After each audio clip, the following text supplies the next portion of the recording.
अब शुरू होता है हमारा चैप्टर नंबर 103, जहां हमें बैकग्राउंड में फ्यूचर वाली सोई की वॉइस आती है एंड जहां सोई बोल रही होती है। धीरे धीरे यूं ही समय बीतता गया और फिर वो दिन आ गया जब हमारा एग्जाम था, लेकिन उस दिन भी यूनियॉक स्कूल नहीं आया था। इसके बाद हमें अगला सीन दिखाया जाता है जहां एग्जाम खत्म हो जाता है। हे सुनो, क्वेश्चन नंबर 10 का आंसर सी था ना? नहीं, शायद बी था।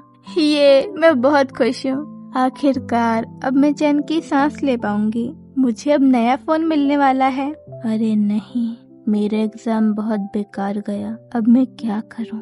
इसके बाद हमें सोई को दिखाया जाता है जहां सोई यूनियॉक को कॉल कर रही होती है एंड स्कूल से जा रही होती है एंड तभी सोई मन में बोलती है, सारे एग्जाम्स खत्म भी हो गए लेकिन अब भी यूनियॉक स्कूल नहीं आया और आखिर यूनियॉक फोन क्यों नहीं उठा रहा है। इसके बाद सीन शिफ्ट होता है जहां सोई यूनियॉक से मिलने के लिए उसके घर जा रही होती है। सोई बस पर से उतरती है एंड वॉक करते हुए यूनियॉक के घर पहुंच जाती है, लेकिन जब सोई यूनियॉक के घर की डोरबेल बजाने वाली होती है कि तभी उसकी नजर यूनियॉक और यूनियॉक के डैड पर जाती है जो आपस में बहस कर रहे होते हैं। हॉस्पिटल मत जाइए, यूनियॉक के डैड बोलते हैं। क्या कहा? यूनियॉक बोलता है हॉस्पिटल मत जाइए, आप मॉम को फिर से परेशान कर देंगे। यूनियॉक के डैड बोलते हैं, यूनियॉक तुम अभी इतने बड़े नहीं हुए हो कि बड़ों के बीच की बात में अपनी नाक घुसाओ। ये बड़ों के बीच का मामला है, समझे?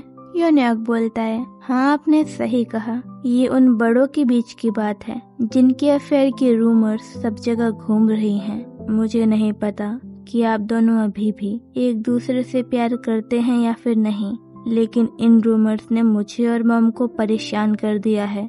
आपको क्या लगता है मॉम ने वो गोलियां क्यों खाई? और ये सब करने के बाद भी आपकी हिम्मत कैसे हो रही है उनके सामने जाने की? क्या आपको शर्म नहीं आ रही? और क्या आपको अपने किए हुए पर बिल्कुल भी पछतावा नहीं है? यूनियॉक के डैड बोलते हैं, तुम और तुम्हारी मॉम हमेशा विक्टिम बन जाते हो और आखिर में सब कुछ घूम फिर के मेरे ऊपर ही आ जाता है। इस घर में हमेशा मेरी ही गलती होती है, हमेशा मैं ही गलत होता हूँ, क्यों, है ना? यूनियॉक बोलता है, डैड आपको सच में लगता है कि आप इस बार हम दोनों में से किसी पर अपनी गलती का दोष डाल सकते हैं? तभी सीन शिफ्ट होता है सोई पर, जो ये सब बातें सुनकर मन में बोल रही होती है, क्या मुझे इस तरह से छुपकर बातें सुननी चाहिए? तभी सीन शिफ्ट होता है यूनियॉक पर, जो अपने डैड से बोल रहा होता है, मुझे आपकी बेशर्मी पर बिल्कुल भी हैरानी नहीं है।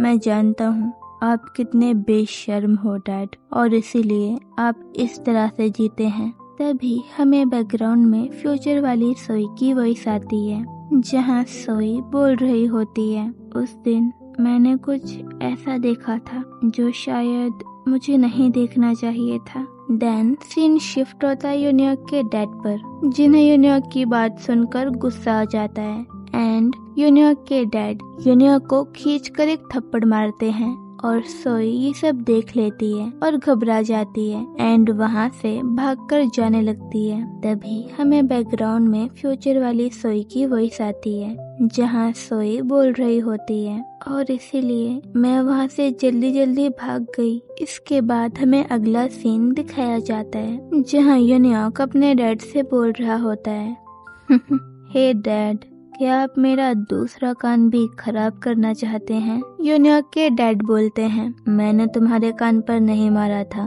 वो गोल्फ स्टिक मैंने नहीं मारी थी। इसके बाद सीन शिफ्ट होता है जहाँ सोई बस स्टॉप पर खड़ी हुई होती है एंड तभी यूनियॉक की कॉल्स आने लगती हैं। सोई अपने फोन की तरफ देखते हुए परेशान होकर मन में बोलती है, अब मैं उसे क्या कहूँगी? तभी हमें बैकग्राउंड में फ्यूचर वाली सोई की वॉइस आती है जहाँ सोई बोल रही होती है, वो सब देखने के बाद मुझे पता नहीं था कि उसके सामने कैसे मुस्कुराऊं, उसे कैसे कंसोल करूं या कोई सॉल्यूशन दूं। वो सब देखकर और सुनकर मैं शॉक हो गई थी। मुझे पता नहीं था कि मैं यूनियॉक से क्या बोलूं और इसीलिए यूनियॉक का वो कॉल मैंने नहीं उठाया था। एंड कॉल कट हो जाने के बाद सोई अपना फोन पॉकेट में रखती है और बस पर चढ़ जाती है। इसके बाद हमें अगला सीन दिखाया जाता है जहाँ सोई अपने घर के पास वाले बस स्टॉप पर उतरती है एंड लंबी सी सांस लेकर यूनियॉक को कॉल करने का डिसाइड करती है। एंड पूरी बस जर्नी के दौरान सोई सोच रही होती है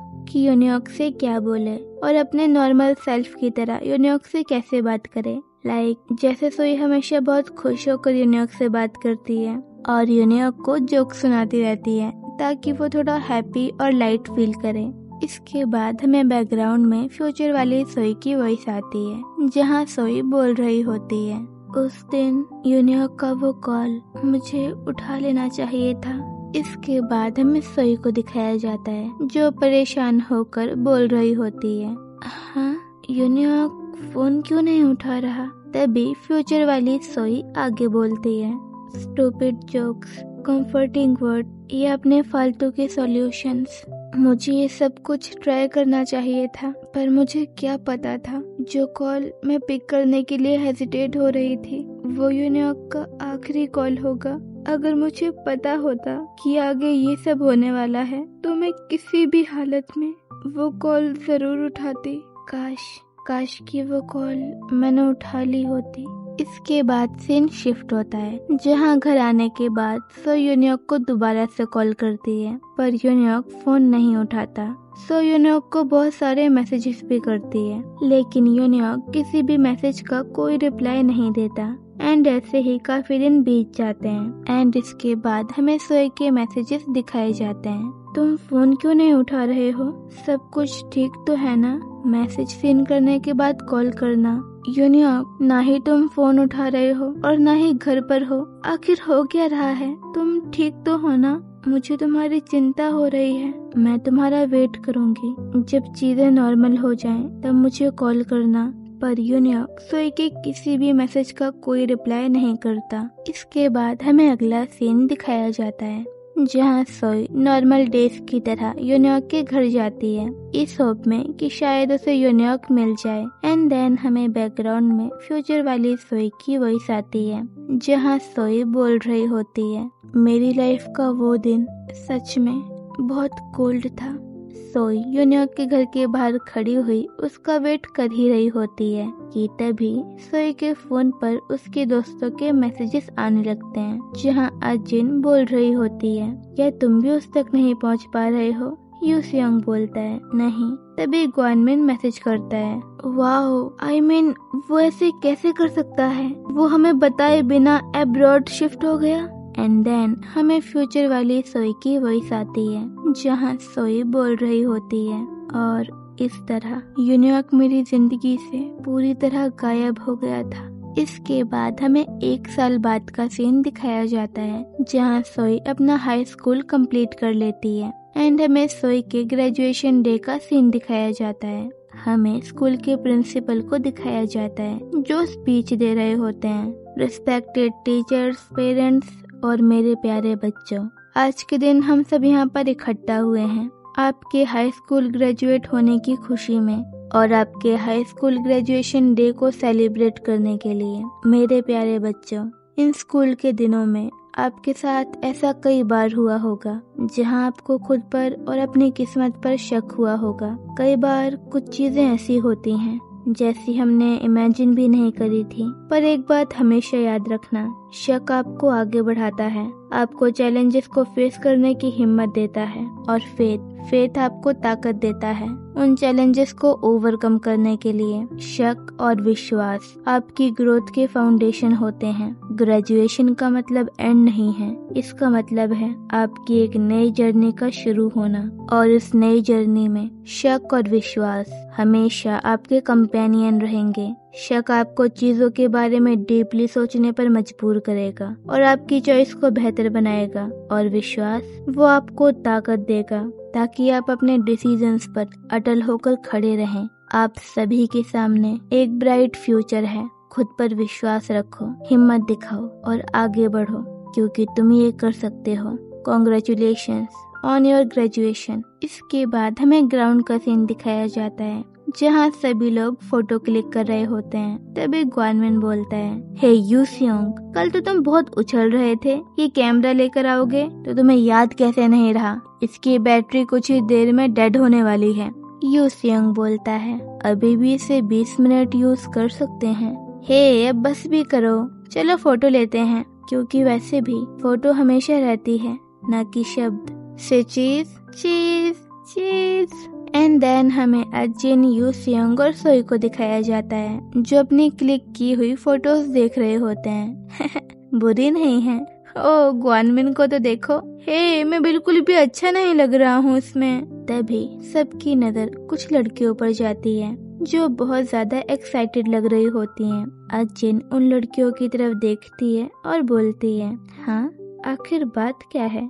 ये लोग इतना ज्यादा खुश किस लिए हो रहे हैं? उन्हें देखकर ईसीयू बोलती है, वो एक्चुअली द्वावा का डेब्यू हो गया। ग्वानमिन बोलता है, ओह ऐसा क्या? तभी ग्वानमिन रोते हुए आगे बोलता है, हे गाइस मुझे भूल मत जाना, क्योंकि मैं दोबारा से एंट्रेंस एग्जाम देने वाला हूँ। अजिन बोलती है, ठीक है हम नहीं भूलेंगे, आखिर तुम्हें कितनी बार सुनना चाहते हो? इसके बाद हमें बैकग्राउंड में फ्यूचर वाली सोई की वॉइस आती है जहाँ सोई बोल रही होती है, मेरी जिंदगी के 19वें साल में कुछ ज्यादा नहीं हुआ था। शांति के भ्रम के साथ मेरे हाई स्कूल का आखिरी साल बहुत जल्दी बीत गया था। हमारी लाइफ के सबसे प्रेशियस इयर्स बीत चुके थे, बट इन द एंड वैसा कुछ भी नहीं हुआ जैसा मैंने कभी सोचा था। हमारे ग्रेजुएशन एल्बम में यूनियॉक और द्वावा का नामो निशान तक नहीं था, बिल्कुल हमारे प्रिंसिपल की घिसी पिटी स्पीच की तरह। जो कि वो कई सालों तक रिपीट करने वाले हैं। ये कोई एंड नहीं था, बल्कि मेरी जिंदगी की नई शुरुआत थी। उस दिन आखिरी बार स्कूल से जाते हुए मुझे दोनों की याद आ गई और मैंने दोनों से आखिरी बार बाय बोला, जो मैं उन्हें कभी बोल ही नहीं पाई। एंड इसके बाद हमें सोई को दिखाया जाता है जो ग्रेजुएशन डे को सेलिब्रेट करने के बाद अपने स्कूल से निकल रही होती है। तभी सोई पीछे पलट कर देखती है और द्वावा एंड यूनियॉक को आखिरी गुड बाय बोलती है। गुड बाय बेवकूफो। एंड देन फ्यूचर वाली सोई आगे बोलती है, मैं अभी भी इस बात के बारे में सोचती रहती हूँ, आखिर क्यों यूनियॉक बिना कुछ बताए ऐसे क्यों चला गया? उसके पास इसकी कोई ना कोई वजह जरूर होगी, पर मुझे पूरा यकीन है यूनियॉक कभी ना कभी मुझे कॉल जरूर करेगा और बताएगा कि उसने ऐसा क्यों किया था। एंड देन सोई आगे बोलती है, उसे समझने की मेरी कोशिश एक पॉइंट के बाद गुस्से में बदल गई और उस गुस्से ने मेरी प्रेशियस मेमोरी को जहर बना दिया, और जो थोड़ा टाइम हमने साथ बिताया था, वो प्यारी प्यारी मेमोरीज जो मेरे दिल में थी, उन मोमेंट्स को लेकर वो सब खराब हो गया और अब मैं उन बिखरी हुई यादों के साथ जी रही हूँ। इसके बाद हमें 8 साल बाद का सीन दिखाया जाता है एंड हमारी सोई अब बड़ी हो चुकी है। हमें सोई को दिखाया जाता है जो अपने ऑफिस जाते हुए मन में बोल रही होती है,